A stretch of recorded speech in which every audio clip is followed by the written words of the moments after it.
Atenção internautas de todo o mundo, para o toque de 5 segundos.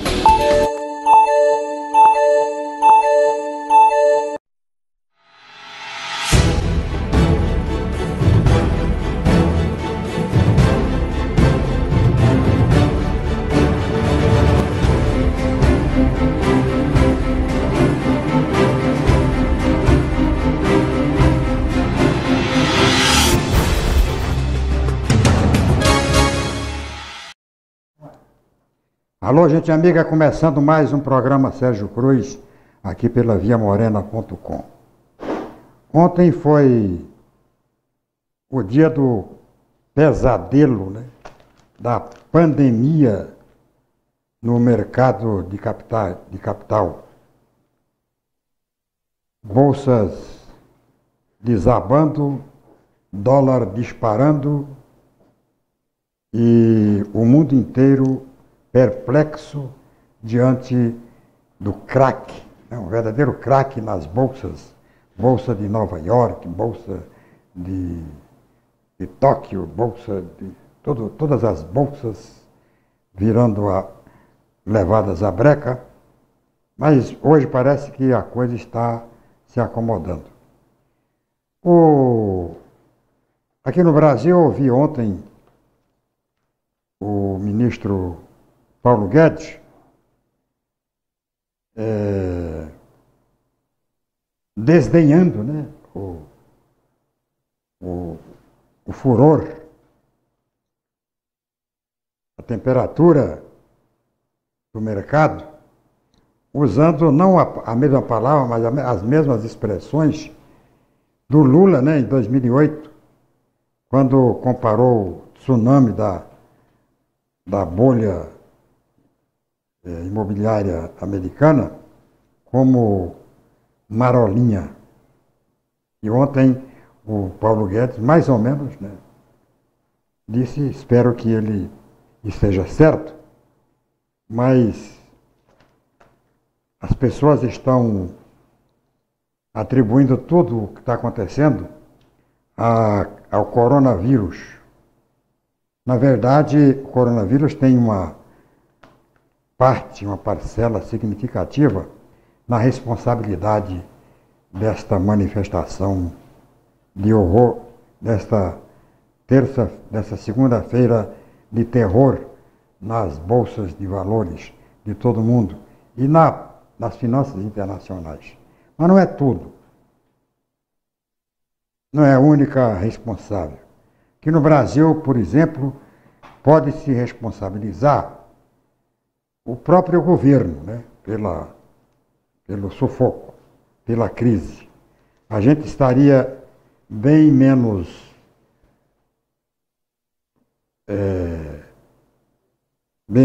dentro desse círculo de medo, de perspectivas cinzentas, fosse o governo do Bolsonaro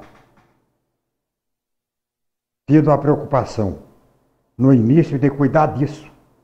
Isso que era fundamental se cuidar, se criar mecanismos para evitar o que está acontecendo. O governo preferiu não fazer nada, preferiu permitir a aprovação da reforma da Previdência, que é uma reforma de médio e longo prazo, que não atende às emergências, e terminou a reforma da Previdência sendo adiada a sua implantação pelo volume excessivo de requerimentos de aposentadorias com a ameaça da própria reforma. Quer dizer, antes e depois da reforma, e até mesmo já em vigor a reforma, os pedidos de aposentadoria terminaram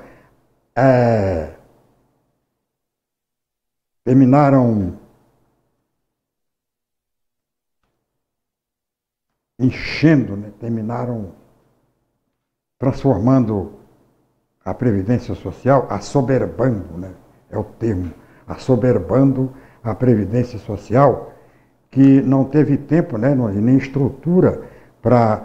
E até falta de grana mesmo, né? Porque muita gente, é muito dinheiro. No lugar de fazer economia a curto prazo, a reforma da Previdência causou um verdadeiro transtorno do ponto de vista fiscal, porque o governo teve que se virar, teve que arrumar grana para pagar essas aposentadorias. Casos de requerimentos feitos há um ano atrás e que até agora, ou somente agora, estão sendo liberados e que tem que pagar os atrasados, né? Esse que é o problema, com juro e correção. Estão pagando até agora sem juros e sem correção, mas com certeza vão ter que pagar o juro e vão ter que pagar a correção. Isso vai depender naturalmente de medidas judiciais que já estão sendo encaminhadas. Então, o que o governo precisava ter feito, e eu falei isso aqui e me chamaram de velho gagá. Falei isso aqui, ó. O governo tinha que começar as reformas pela reforma tributária e pela reforma administrativa. A reforma da Previdência poderia vir depois ou conjuntamente. Nunca primeiro. Era preciso mexer no fundo do problema, na raiz do problema fiscal que era a reforma tributária. Como havia reação dos governadores, dos prefeitos, havia reação do mercado, o próprio mercado. O mercado fala aqui, mas o mercado também estava tenso e atemorizado com a possibilidade de uma reforma tributária. Por quê? Porque ia mexer na grana, né? Ia mexer nos interesses do capital. E o governo adiou a reforma tributária, adiou a reforma administrativa e preocupou-se com um projeto que já estava andando, que era o projeto da reforma da Previdência Social. Estava andando, né? Coisa já vinha do Michel Temer, já começou no governo da Dilma, já vinha, né, rolando por aí, aí ele não teve nem como impedir. Por que eu falo que ele não teve como impedir? Porque até hoje o governo não mandou os projetos da reforma tributária e das reformas tributária e administrativa para o Congresso.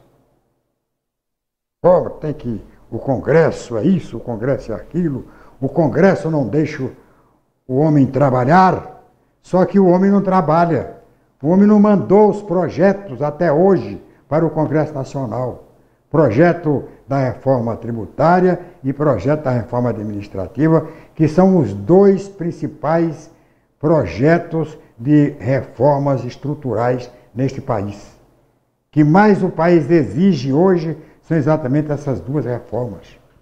A reforma da Previdência, tudo bem, foi feita, mas ela vai apresentar resultados favoráveis ao Estado daqui 2, 3 anos, já no final do governo do Bolsonaro. O que devia ter sido feito, e o Bolsonaro poderia ter aproveitado o calor da hora, o pico do seu prestígio, para apresentar, tido como maldade, era a reforma tributária e a reforma administrativa. São as reformas que vão reduzir o tamanho do Estado, a responsabilidade fiscal do Estado, transferir essa responsabilidade para a iniciativa privada. Porque o que o país está precisando é disso. O país está precisando é de dar sequência ao governo do Fernando Henrique. O governo do Fernando Henrique, o governo que iniciou um processo de privatização extremamente necessário. Extremamente necessário. Privatização de todo... O Estado não tem que tocar empresa. O Estado não tem que tocar banco. banco, empresa, tudo isso é para iniciativa privada. O que o Estado tem que fazer é regular as atividades no mercado, para impedir que as atividades do mercado terminem se monopolizando na mão de uma ou duas pessoas. Mas o Guedes disse que foi uma marolinha. O Lula também tinha falado, só que o Lula tinha, no governo, quando ele falou isso, em 2008, o Estado, a União, estava com superávit primário extraordinário, né? No governo do Lula, foi quando o Brasil mais teve dinheiro. Sobrou dinheiro, né? É dinheiro para esbanjar. Por quê? Porque o Lula aproveitou a fase mais fértil da CPMF e juntou dinheiro, juntou grana. Tinha muito dinheiro. Em 2008, no ano da crise americana, ou 2007, um ano desse, o país teve um PIB, teve um aumento de PIB de quase 8%. Foi o PIB mais alto da história da República desde que ele é medido.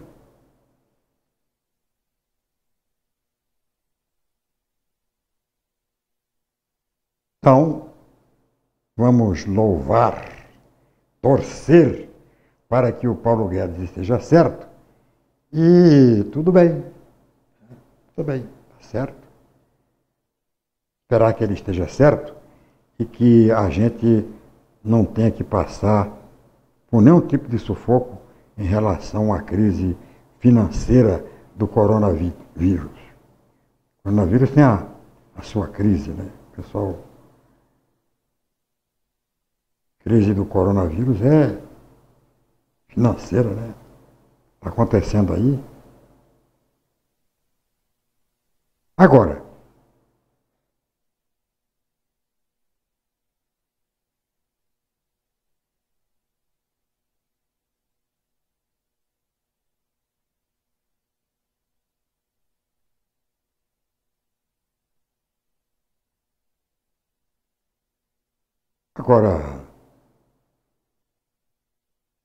é preciso, né?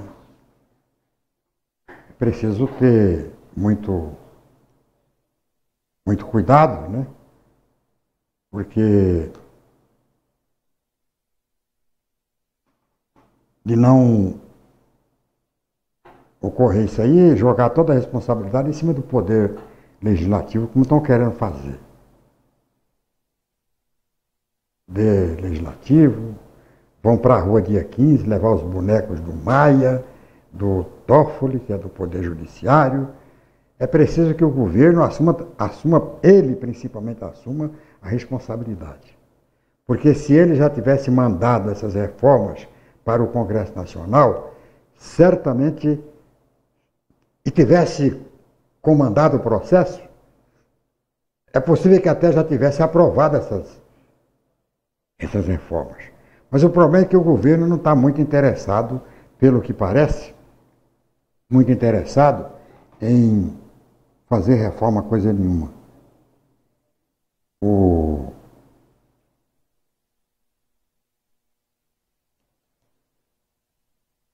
Falei ontem neste programa, e falei até bastante, até demais, pela irrelevância do assunto, do problema da Regina Duarte.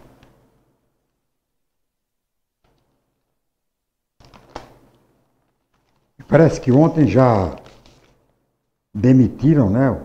Deve ter sido o presidente ou o ministro, ao qual ela está, a secretaria está subordinada, já demitiram um nomeado dela.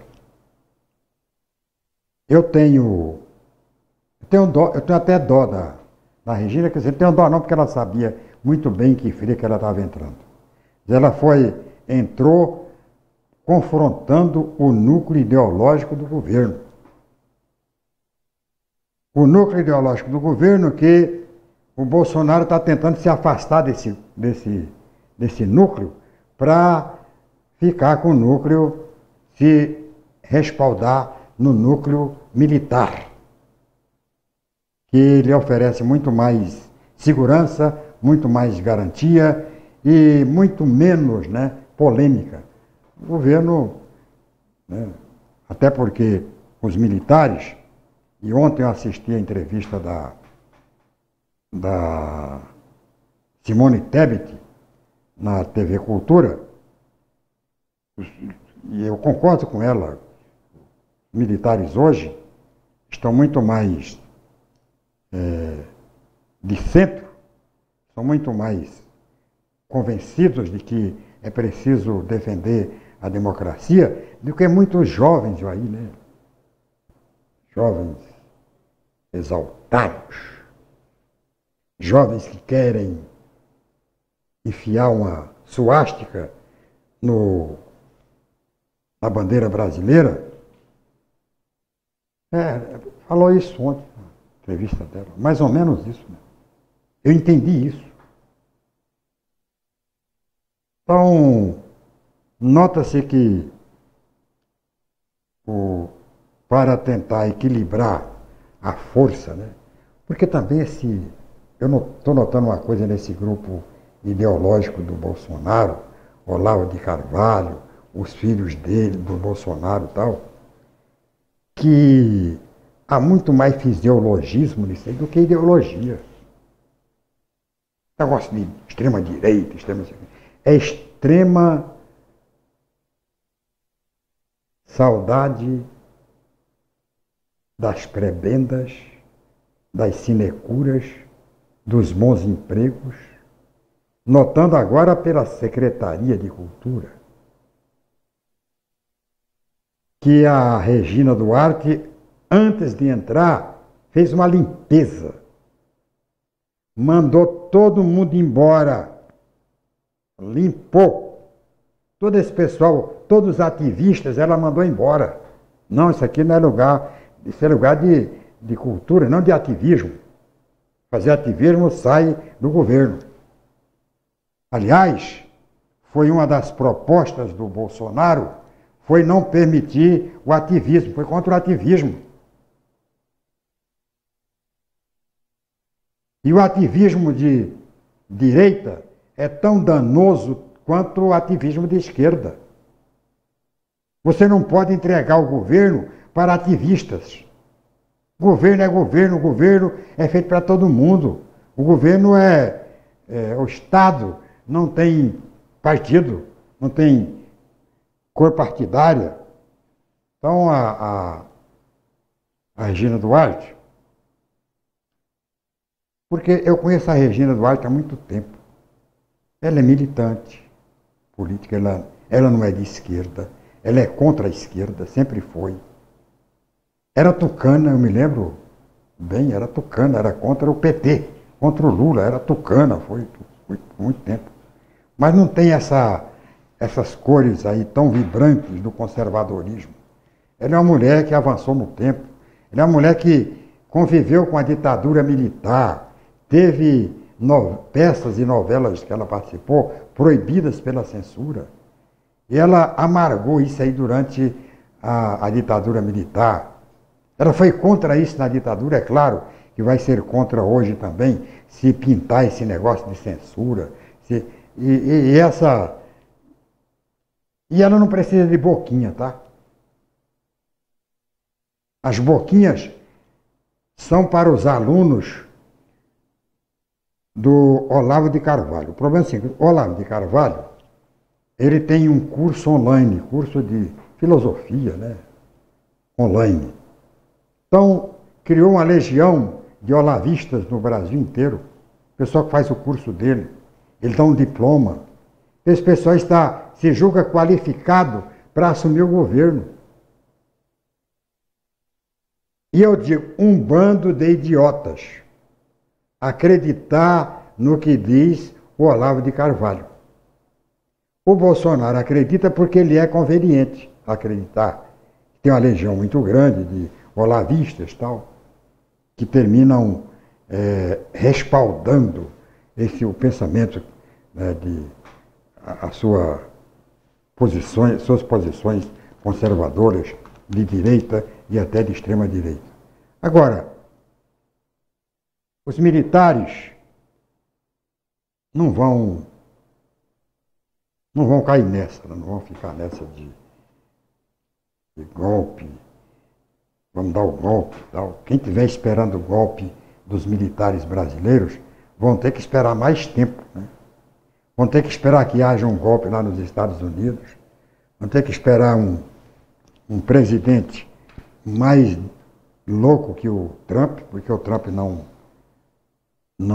apoiou até agora nenhuma ditadura. Nenhuma ditadura. Você pode colocar.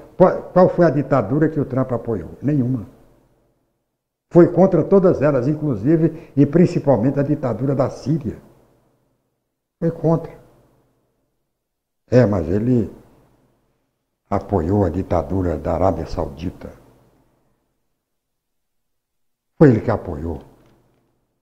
A Arábia Saudita é uma monarquia absolutista que tem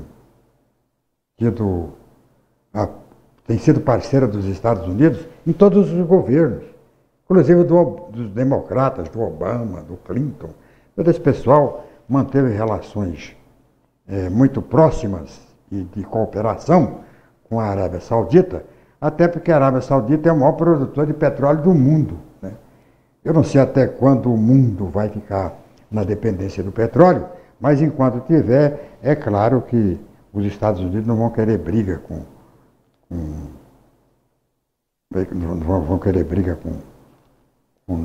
a Arábia Saudita. Mas os outros países aí, essas ditaduras de extrema direita e tal, os Estados Unidos tiraram o corpo fora. E não vão aceitar mais, já passou a fase dos Estados Unidos apoiar, já passou a fase da Guerra Fria, né? Um assunto que eu quero abordar nesse programa de hoje é este aqui, que está na manchete do jornal Correio do Estado de hoje. Trata da milionários lucros dos cartórios extrajudiciais. Está aqui, ó. É esse assunto que eu vou abordar hoje, daqui a pouco. Daqui a pouco, depois do tempo em Brasília e no Mato Grosso do Sul.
Não aprendi a dizer adeus, não sei se vou me acostumar.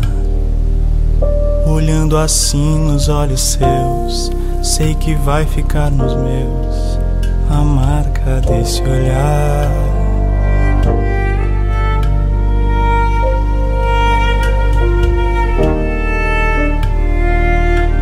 Não tenho nada pra dizer, só o silêncio vai falar por mim.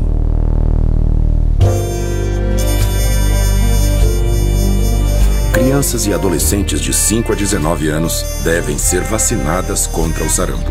Até 13 de março, procure uma unidade de saúde. Vacine-se contra o sarampo. Movimento Vacina Brasil. Mais proteção para a sua família.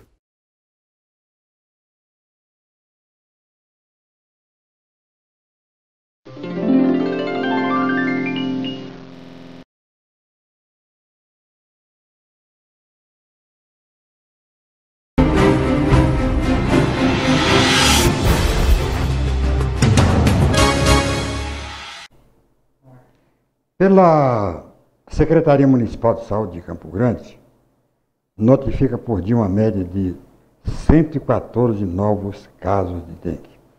Foi um negócio de dengue, porque tem gente minimizando o coronavírus. Não, nós temos que combater a dengue, combater a chikungunya, a zika, que essa coronavírus é muita mídia, muita propaganda.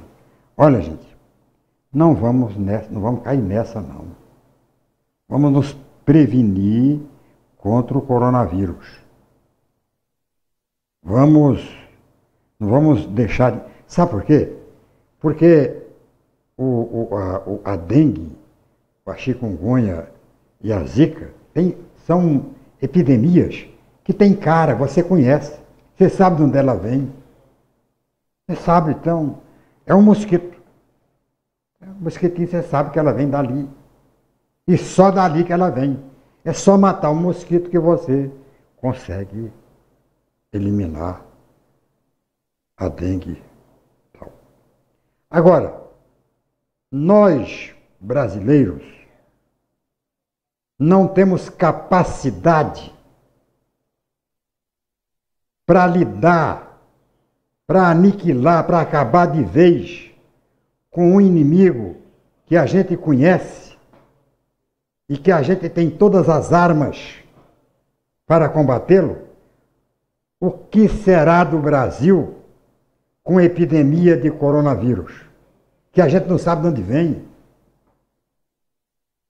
Ela pode estar em qualquer lugar. Pode estar num aperto de mão, num agrupamento de 3 ou 4 pessoas, e até na cama com sua mulher, tem que dar distância de 1 metro. Então, essa coronavírus tem cara de gripe espanhola, que no início do século passado, há 100 anos atrás, dizimou metade da humanidade. A gripe espanhola, que em 1918 chegou a Campo Grande, já no finalzinho, já nos estertores, já não tinha mais para onde ir. Veio para Campo Grande, foi para Corumbá, matou gente em Cuiabá. Temos aqui um histórico enorme de uma passagem altamente sombria desta gripe espanhola aqui por Campo Grande. Naquela época, aqui já passou fraquinha, né? Matou mais de 30 pessoas em Campo Grande. Matou gente em Corumbá, em Cuiabá. E naquela época só tinha o tanino, né? Me parece que era o tanino. É tanino? Qual é a diferença, Edson, entre tanino e quinino? Me parece que foi o tanino. Era um remédio, era o único remédio que tinha aqui. E que veio pouco para Campo Grande teve que dividir com Corumbá. Então, gente... Quinino é da malária, né? Então é esse aí mesmo. É isso aí. É o quinino. Hoje tem todos os recursos, tem hospitais, tem prevenção, tem informação, que é o mais importante.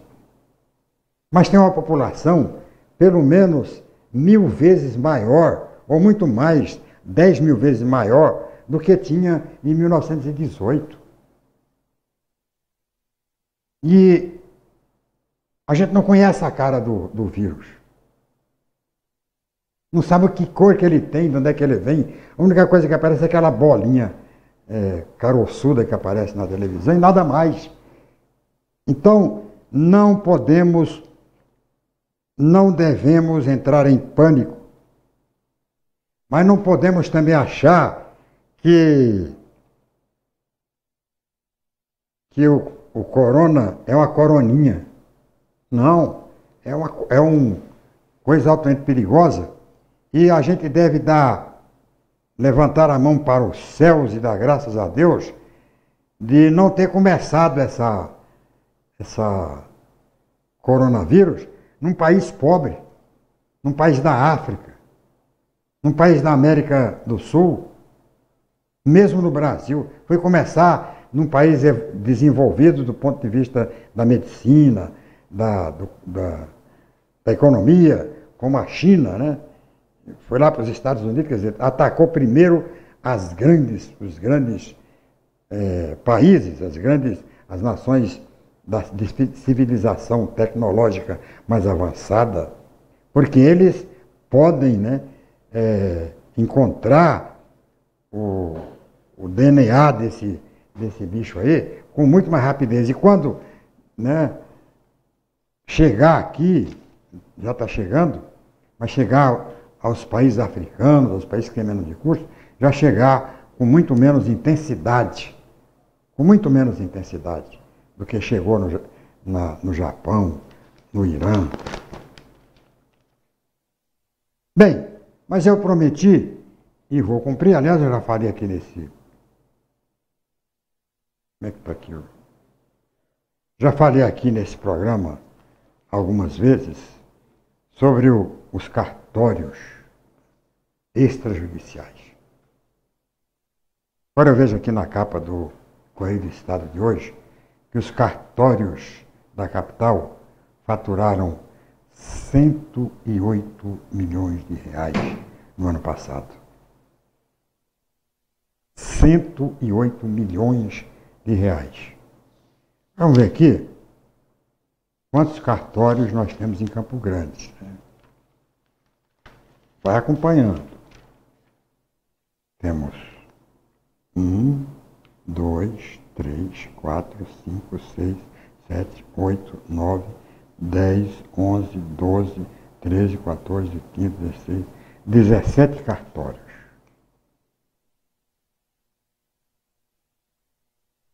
17 cartórios faturaram 108 milhões de reais.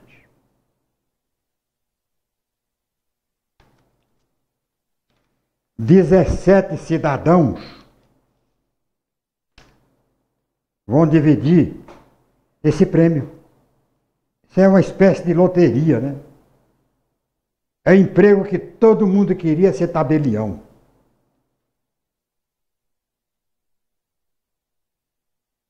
Tabelião faz concurso, mas não é funcionário público. O cargo é vitalício. Não tem aposentadoria. É vitalício.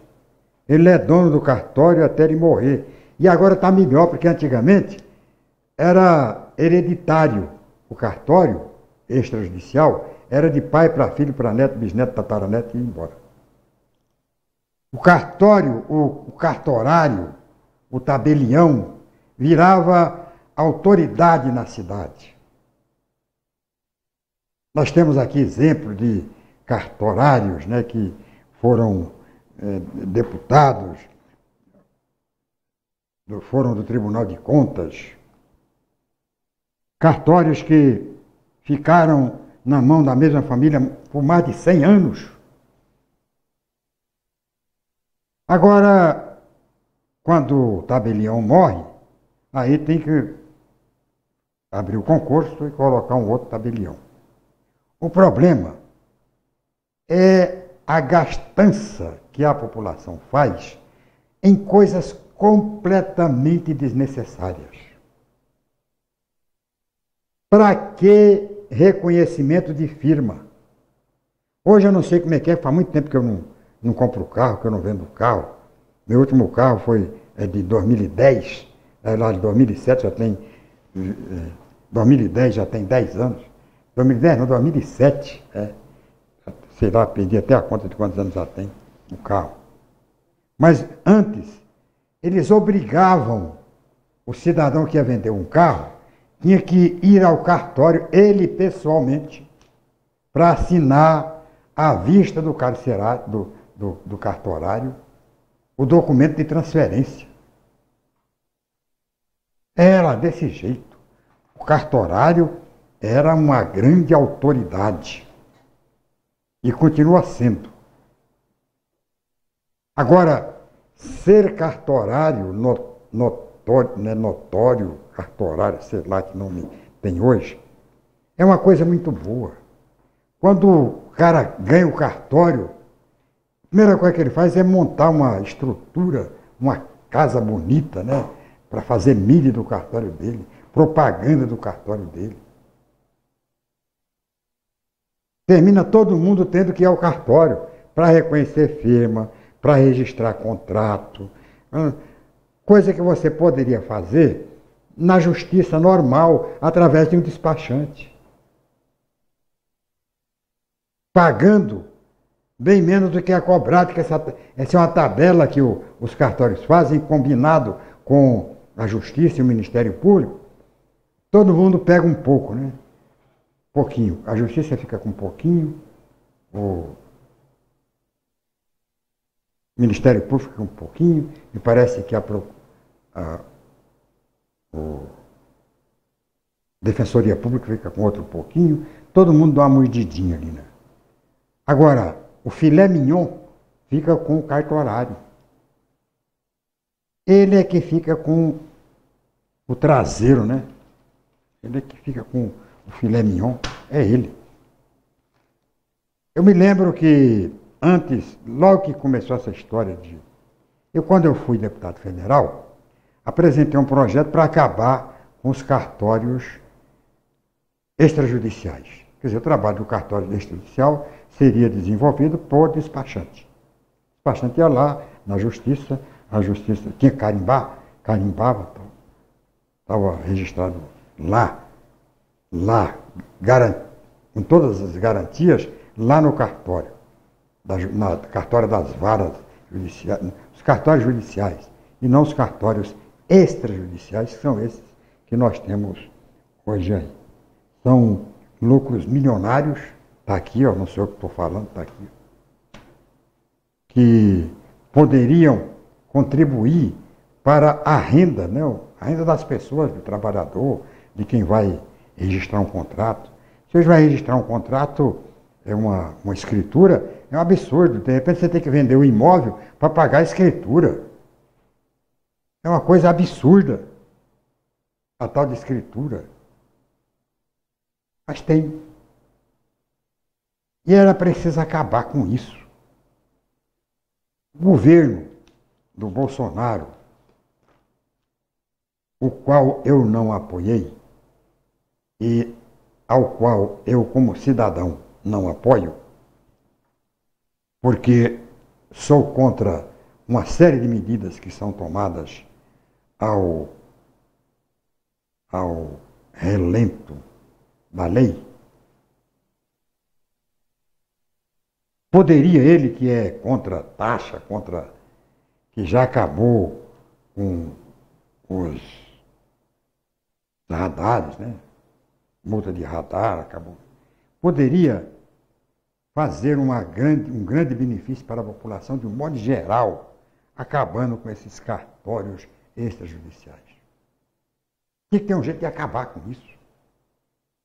Não justifica um cidadão faz um concurso para ganhar na loteria. Pronto, ganhou na loteria, porque um cartório em Campo Grande, quem não gostaria de ter um cartório em qualquer lugar do Brasil, quem não gostaria de ter um cartório? Tem a história de um juiz federal que exonerou, fez um concurso para um cartório numa pequena cidade de Mato Grosso do Sul, abandonou o judiciário para ser cartorário, porque era muito mais vantagem para ele. Então o Brasil tem que acabar com essas vantagens. Não tem vantagem nenhuma. Põe na mão de despachante até o próprio brasileiro, através dos recursos técnicos, ele mesmo,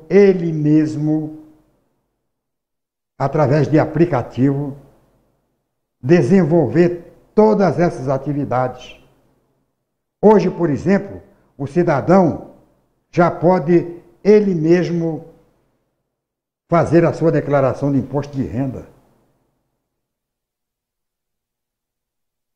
1000 coisas que o cidadão já pode fazer através de aplicativos. Estava vendo hoje no programa do Boca do Povo, o Pedro de Paula, levou lá o cara do FlexPark, que tem um aplicativo agora para você estacionar lá, né?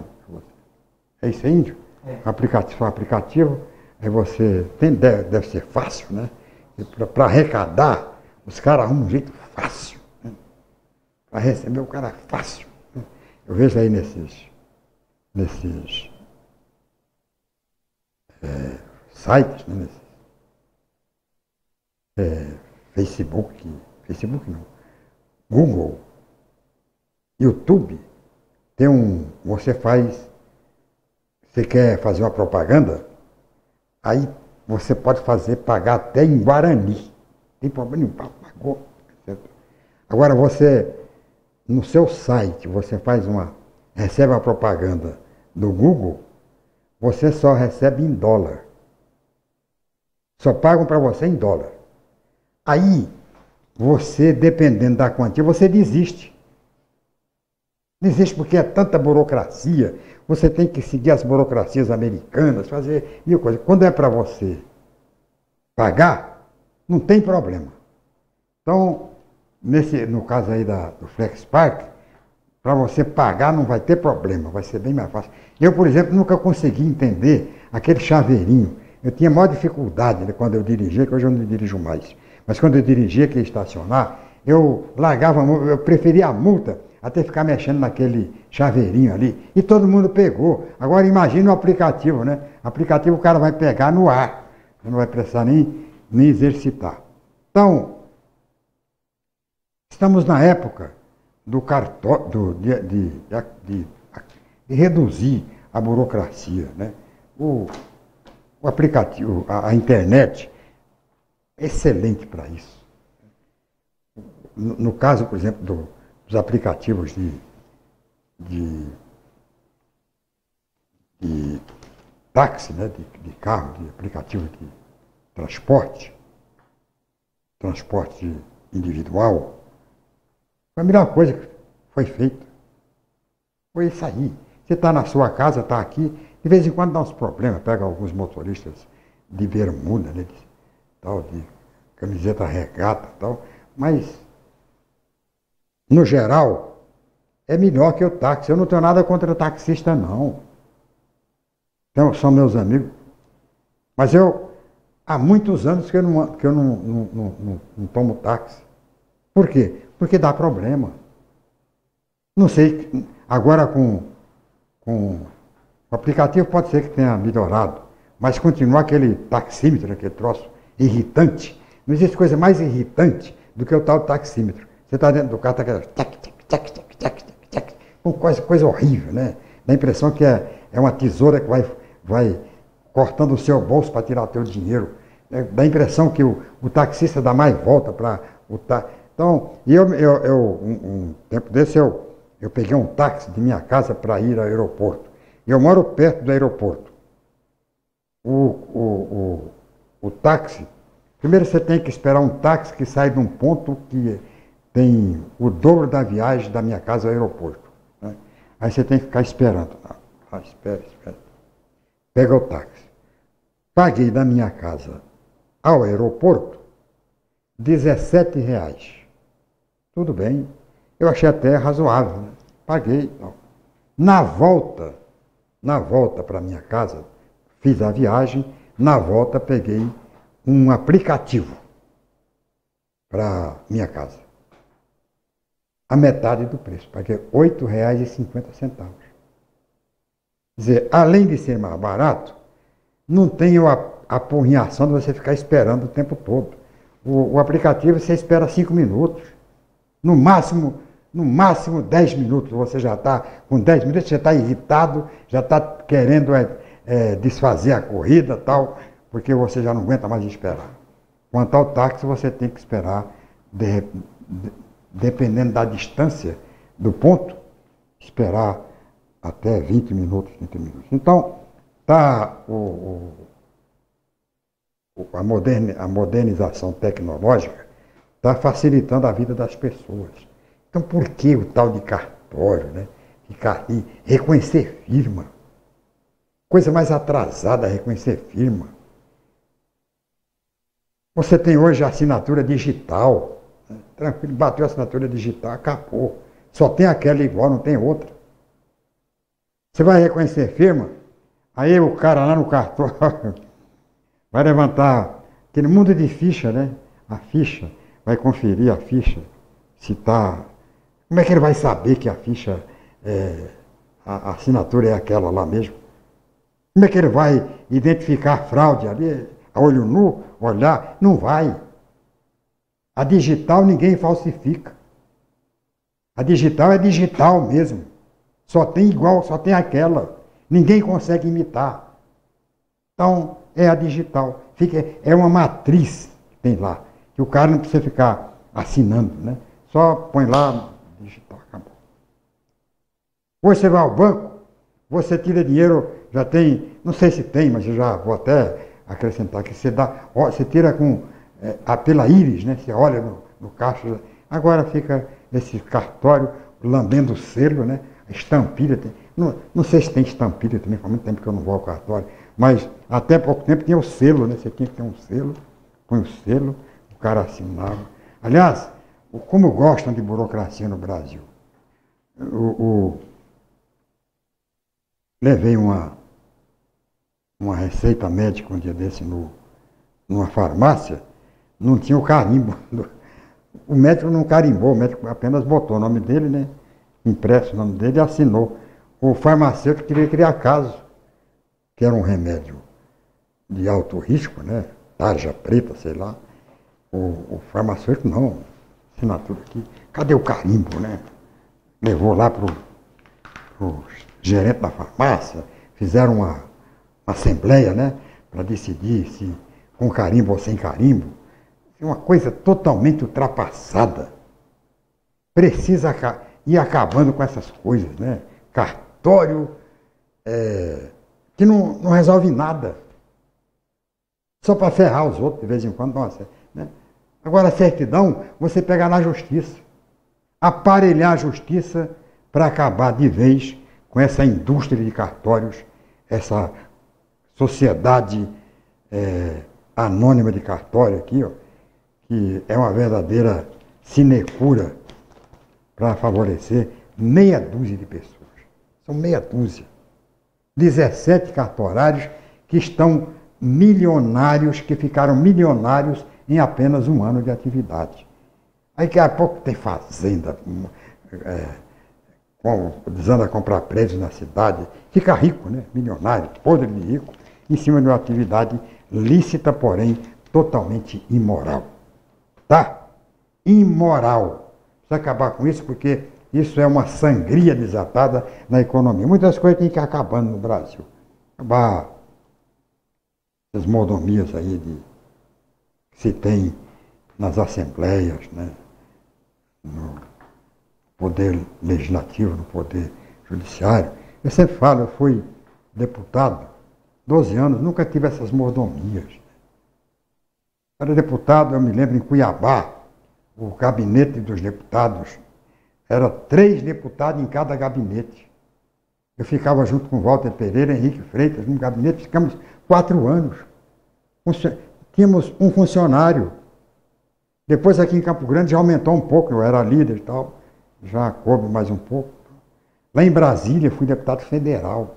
Tinha 3 funcionários no gabinete. Era um chefe de gabinete, um motorista e um secretário, só isso. Hoje, o deputado federal, eu não sou contra que tenha assessoria, tem que ter. Eu lamentava a falta de assessoria. Lamentava. Agora, como tem hoje, é absurdo. O deputado tem um gabinete cheio de gente em Brasília, tem um gabinete cheio de gente em Campo Grande. Pô, para com isso. Tem que poupar. O governo federal também tem que acabar com essas sinecuras, essa secretaria de cultura. Quanta gente que tinha ganhando verdadeiras fortunas, né? O cara ficou puto da vida, não é porque ele queria impor lá uma filosofia de direita na Secretaria de Cultura. Ele estava puto da vida porque perdeu emprego. Perdeu emprego, perdeu a boca, né? E a Regina Duarte selecionou para colocar o pessoal dela. Né? Também não fez muita coisa, que ela podia tirar esse pessoal e deixar sem esses cargos aí. Ué. Reduz os cargos. Tem cargo para tudo quanto é coisa, até provador de leite. Né? Então precisa acabar com isso. O Brasil precisa voltar aos tempos em que as pessoas, o funcionário público, tinha o prazer de trabalhar. Hoje, o funcionário público não tem a satisfação de trabalhar. Tem o prazer de trabalhar, porque é tanta sacanagem, né? O cara está lá trabalhando, coloca um cara para ganhar 3, 4 vezes maior num cargo em comissão. Precisa rever também esse negócio de cargos em comissão, né? Tudo é cargo em comissão, cargo temporário. Precisa acabar com isso no serviço público. Tem que deixar para o funcionário público concursado e tem que dar ao funcionário público tarefas. Tem que mudar a lei para que o funcionário público não continue sendo caracterizado como aquele que não gosta de trabalhar. Aquele que dá o salário de acordo com o mérito de sua atividade. Muito bem, hoje que calor. Lembrar a véia arada aí, ó. Lembrar a véia arada que a umidade relativa do ar está para matar velho, tá? Está 20% a umidade relativa do ar, é isso? 20% a umidade relativa do ar. Para nós, velho, isso aí não é bom. Então é preciso tomar cuidado, é preciso tomar bastante água, principalmente. É preciso molhar o rosto, o nariz, de vez em quando, ou frequentemente, para a gente emplacar essa estação. Se a gente conseguir emplacar essa estação, a gente começa uma outra com mais tranquilidade, porque daqui para frente já vai refrescar então. Então está muito quente. O conselho que o velhinho aqui dá para as pessoas, principalmente para as pessoas de idade, é não facilitar, não brincar com a coisa. Não brincar com a umidade relativa do ar, que ela é traiçoeira. Bem, o que vem depois aí? Aladim, é desenho, né? Desenho animado. Depois deste programa, apresentado ao meio-dia, às 11 horas da manhã, tem o Aladim. Não sei o que vem à tarde, né? O programa é repetido às 6 horas da tarde. É repetido às 5 horas da manhã e tal. Às 5 horas da manhã, quem estiver assistindo, depois do programa tem música sertaneja. Sertanejo universitário e sertanejo caipira. Tem mistura aí de sertanejo. Agora, quem vai continuar assistindo a Via Morena, agora no meio-dia, vai ver o desenho do Aladim, tá? Encerrando esse programa, a gente sai do Facebook. A gente fica somente no site viamorena.com ou viamorena.com.br. Para ter a programação nossa da Via Morena, você muda agora para o site. Muito obrigado por sua atenção, muito prazer e satisfação em tê-lo em nossa companhia. Até o próximo programa e tchau, pica-pau!